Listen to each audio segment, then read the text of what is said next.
Hello everybody, and welcome back to Tiny Tiger Collective. In this video today, I wanted to extend on my last video in which I shared my 2024 stationery favorites. But now I'm going to get a little bit more brutally honest and share with you my 2024 stationery flops. I find it's really easy to watch stationery videos on YouTube and become swept up into the collective excitement for trending brands or new product releases. My hope is that by being open and honest with you about some of my regretted purchases of last year, you can use my mistakes to heal your FOMO. In my last video, one of my favorites was the Pilot Custom 823, which I talked about picking up at an open-air market in Tokyo called Ameoko. What I didn't mention was that at the same time I purchased the Pilot, I also purchased the Pilot Vanishing Point in black wood. I have actually admired this pen for a very long time. It's one of the very few fountain pens that actually use a clicker mechanism where there's a retractable nib.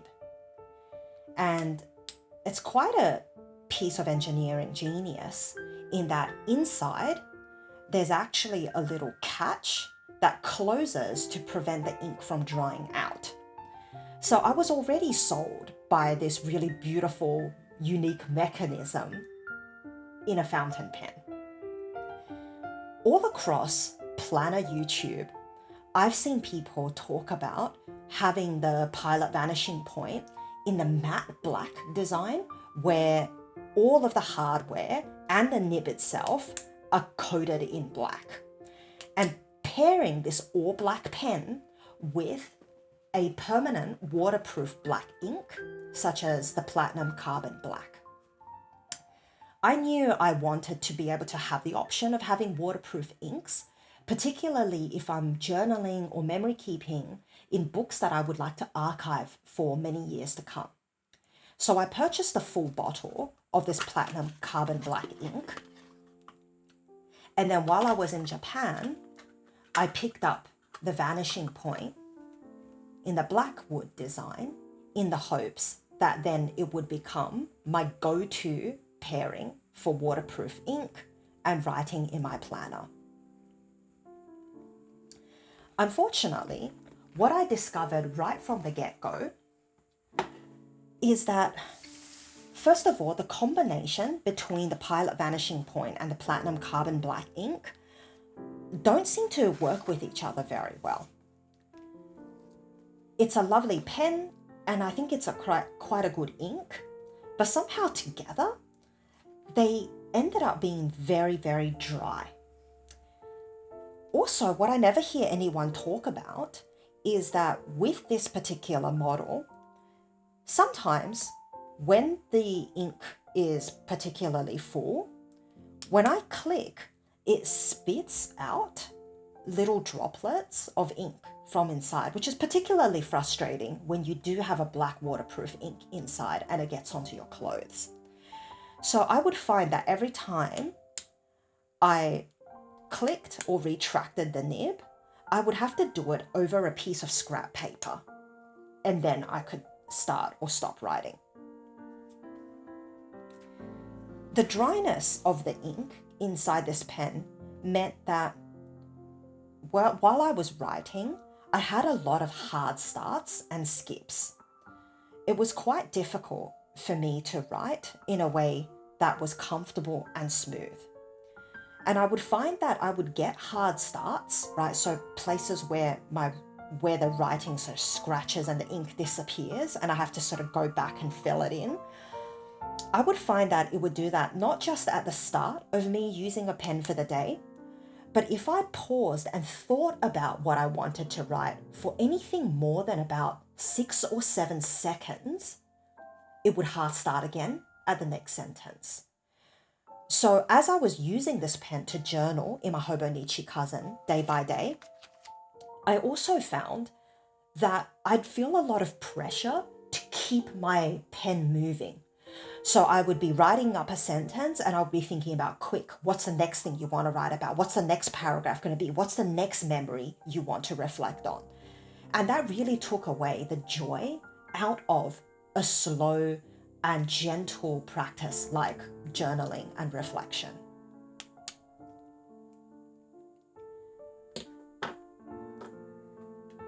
The next stationery flop for me is a bit of a sore point, because it is perhaps the most expensive pen that I've bought to date. This is the Platinum 3776 Kanazawa foil in the design Matsutora, or Pine Trees and Tiger. I love this design so much. As you could probably tell from my YouTube channel name, tigers have had a very special meaning for me ever since my son was born in the year of the tiger. And I live among a pine grove, so this particular pen has such meaningful emotional resonance with me.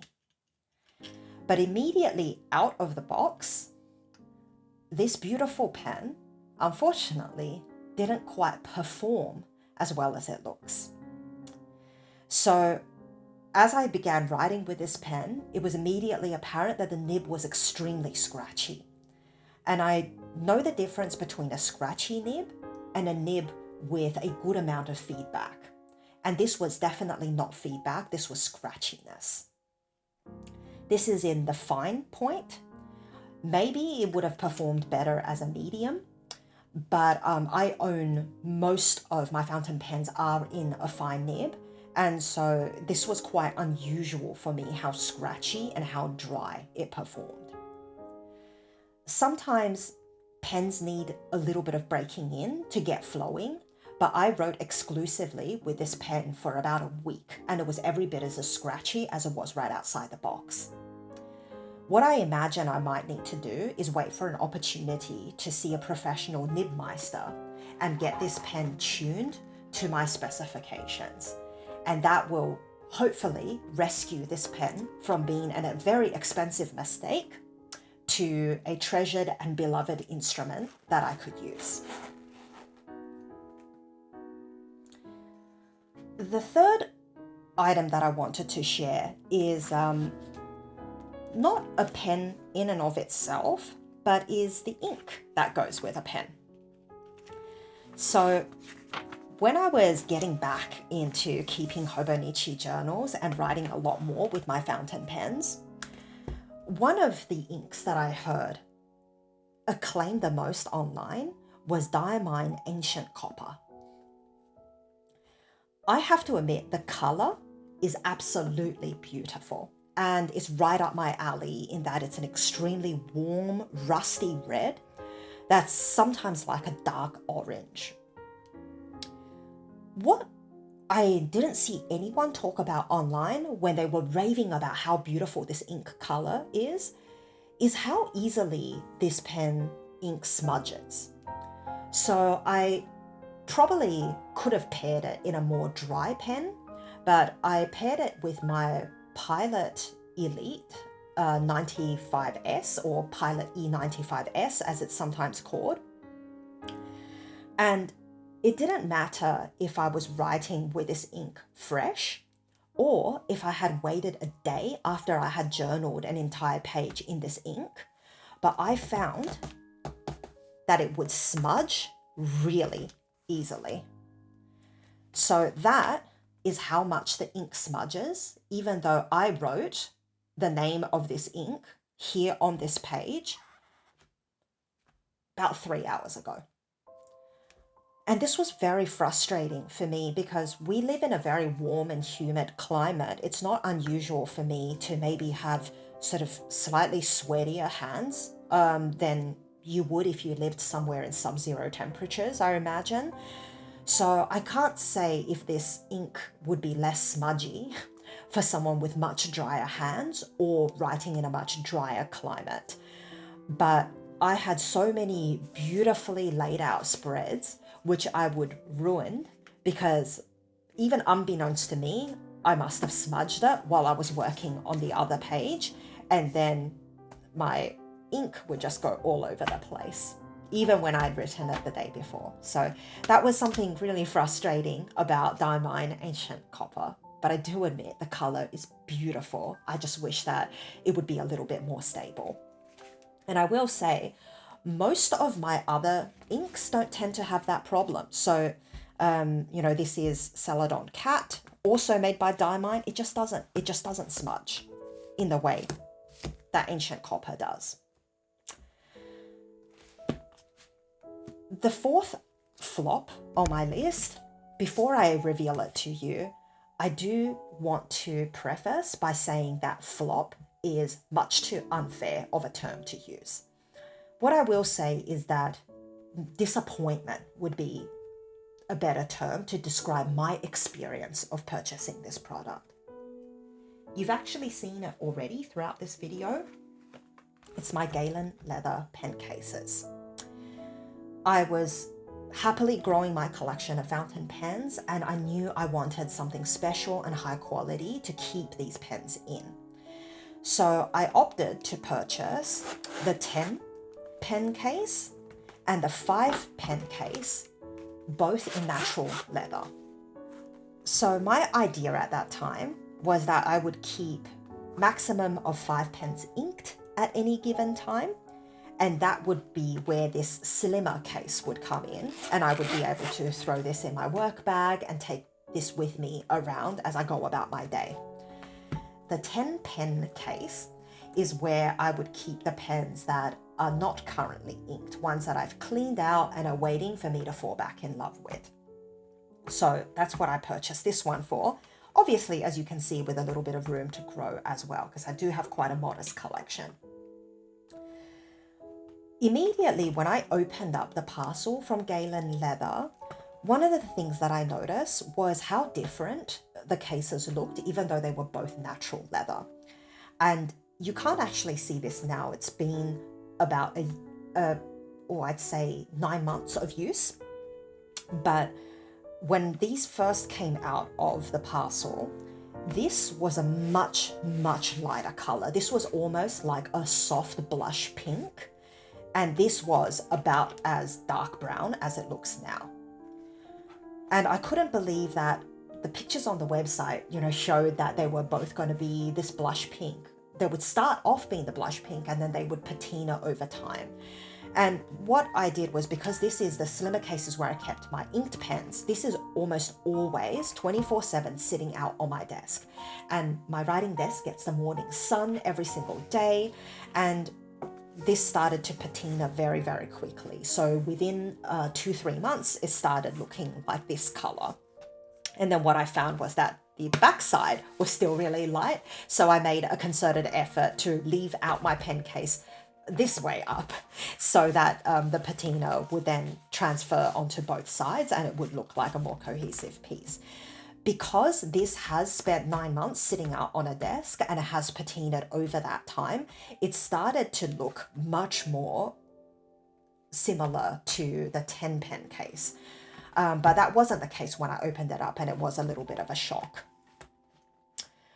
I also found that the materials used are a little bit different. So, for example, using this 5 pen case every single day, while for most pens it didn't matter that the little elastic pen holder was like this and would clip on very easily, one of my pens, specifically the Pilot Custom 823, has a very, very stiff clip. So, this, once you clip that on your outfit, it's not going anywhere. But because this is so tight, it would constantly catch along the elastic band. And over time, it started wearing the elastic band out. And all this fluff would come off, and I literally have had to trim it multiple times to get the fluff out. But you can still see places where the elastic has been extremely worn and loosened because of this particular clip being so stiff. I've also moved around where I keep this pen. So it was originally here where it's done the most damage. And I've been moving it around so that it doesn't just wear off the one elastic band until it becomes unusable. However, the elastic bands in the 10 pen case seems to be a different material. It's also elastic, but it's a lot less fluffy than the 5 pen case. And so this one stands up much better to a really strong clip. Not that this one can even reach the clip because it's so low. So that's a different design altogether, the placement of the elastic. So that inconsistency was just something surprising for me, and it wasn't what I expected. I'll also admit to something that doesn't exactly paint me in the best light, but I'll be honest, when I was deciding which pen cases to buy, I researched galen leather and watched a lot of unboxings from people who had bought and people who were recommending galen leather as a fantastic pen case. In their videos, every single one that I watched showed that the purchaser received all these freebies with their purchase, specifically like a single pen sleeve made of the same leather material. And I wanted a single pen sleeve because I often do use the one pen with me when I'm out and about. And rather than throwing this into my bag, it would be really good to be able to put it into a protective sleeve in the times where I don't need to take an entire case with me and I just don't have the space in my bag. And I wondered whether or not I should buy it. But perhaps coincidentally, I watched maybe 10 unboxing videos, and all 10 of those videos included a free single pen sleeve.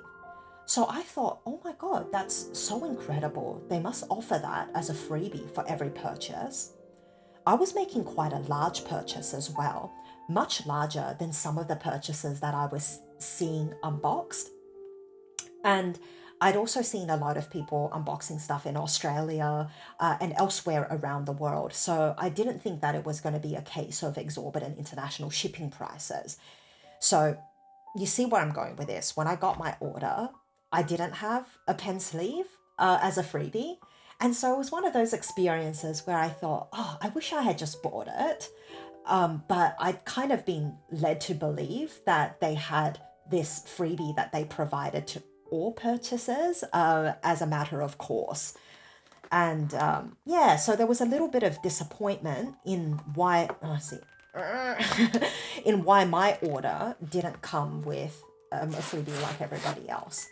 So it's so hard for me to say this because I really, really love supporting small businesses. And I know that small businesses have razor thin margins as it is. And it is absolutely not my right to feel entitled to receiving freebies from them at all. But I just say it was my bad luck that I watched 10 videos, and all 10 videos in a row, the only videos I watched of galen leather unboxings had a freebie included. And it made me think that that was a standard practice that they did when it wasn't. So when I got this, yes, it came with a little bit of confusion with the different colors at the time and a little bit of disappointment. But that's not to say that I am completely disappointed in galen leather as a company at all. And I would still say that if I needed another pen case, I think I would go back to galen leather and purchase another one, because at the end of the day, I really like how they perform. In particular, the 10 pen case, I think is just such good quality. I love these protective flaps on top to stop your pens, well, if you have more pens on the other side, from scratching up against each other. And also just the slightly superior material of the elastic bands on this 10 pen case compared to the 5 pen. I would be quite happy. And I have recommended them to several of my friends as well. So I'm certainly not saying that I am off this company, but yes, I am. A reminder to myself more than anything else is that I am going to try to be a little bit more sober with my expectations and not be swept up in the excitement of watching 10 unboxings and feeling like I'm going to have exactly the same exuberant experience. Speaking about being swept up in the excitement, the last flop that I want to share is not a product, right? But it's a whole experience of purchasing a set of products. And that is the Hobonichi October 2024 launch. I love Hobonichi planners. I use them every single day. And I've so far not been able to find any comparable planners or journals with the same Tomoe River paper that performs so beautifully with my beloved fountain pens. But for those of you who are less familiar with Hobonichi, Hobonichi is a Japanese stationery company. They're famous for producing planners in a variety of sizes and formats, many of which you can see in my previous videos on this channel. The Tomoe River paper that they have inside these planners are famous for being very, very thin, but having a special coating that allows them to show off the qualities of fountain pens very well while preventing feathering and bleeding to the other side of the page. So I'm someone who loved fountain pens first, and people told me, well, if you love fountain pens, have you heard about Hobonichi? And I thought, no.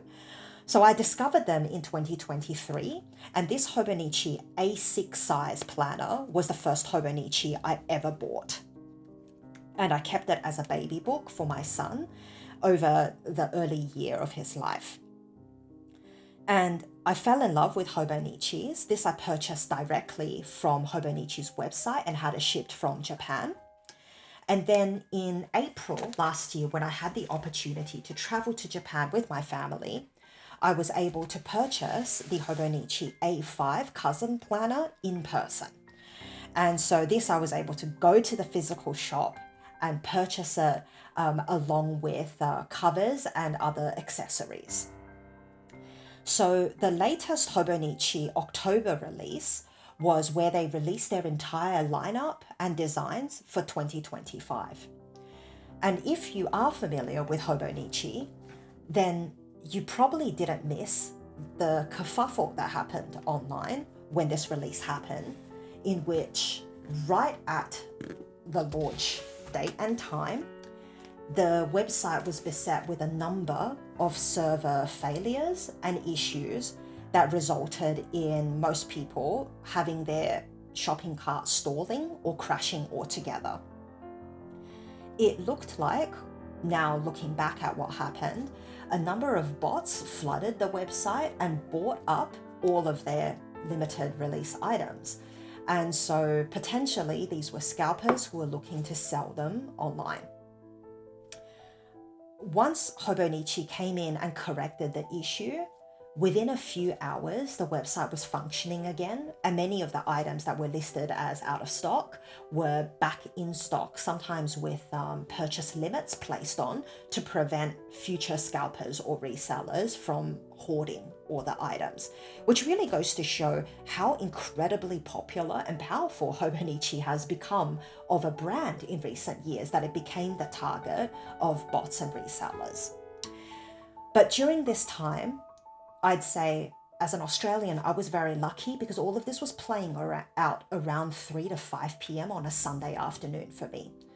My friends in the US and Canada were less fortunate because I know some of them got really swept up in the urgency and the frustration of trying to purchase their planners for 2025 and seeing all these items sold out, seeing the website crash, that many of them were kept up late at night, in the middle of the night for some, refreshing until the website could work. And look, if you're not a fan of Hobonichi, and if you're not a fan of stationery in general, it might be easy to scoff at people like that who were swept up in the whole drama and feeling like, oh, who would lose sleep over just a few notebooks? Calm down. But I'd say that in this day and age, scarcity is a real sore point and a sore trauma for a lot of people. Late stage capitalism is a bit of a hellscape that we all live in. And the sense that this is not enough, that we will never get what we want, things are being sold out, we're not acting fast enough, that taps into, I'd say, a really primal part of us and really taps into what it means to be human, for us to feel anxious and fearful and frustrated and disappointed when we don't get what we want. So with Hobonichi, after a couple of hours, they were able to get the website back up. I fortunately was able to go back in after all the crashes and purchase the items that I want. But I also noticed that they were going with, I think, a different distributor for their international orders. And I wasn't able to purchase in Japanese yen like I was able to with my very first planner. And instead, I had to purchase in Australian dollars, but the currency conversion rate was extremely high. So I paid quite a lot of money. And then 3 days later, Hobonichi released an announcement saying that they had initially set up their website with the wrong international prices, and they meant to be sort of around 5% higher. So they said, those of you who've already placed your orders like myself, that's fine. You get to keep your items. But then they raised the prices again. So some of the people who were very chill, who were like, oh, the website's crashing. Okay, don't worry, no dramas. I'll come back after a week. They came back after a week, but then they found that all the prices had gone up. To add insult to injury, once we got our items, one of the things that have been widely reported in the planner community online is that the performance of the paper is much more inconsistent this year than they have been in the past. So while I've happily used Hobonichi previously, what I found was the Hobonichi weeks, which is my first year trying them out, I found was the paper was kind of spreading my ink much more than my other journals. And so what would normally look like a really fine and neat and tidy line were coming out a bit blurry. So everything was much thicker, and I don't have a very, very thin, extra fine nib in my collection. And so all my pens, my finest pens, end up looking a little bit muddy and difficult to read in the Hobonichi weeks.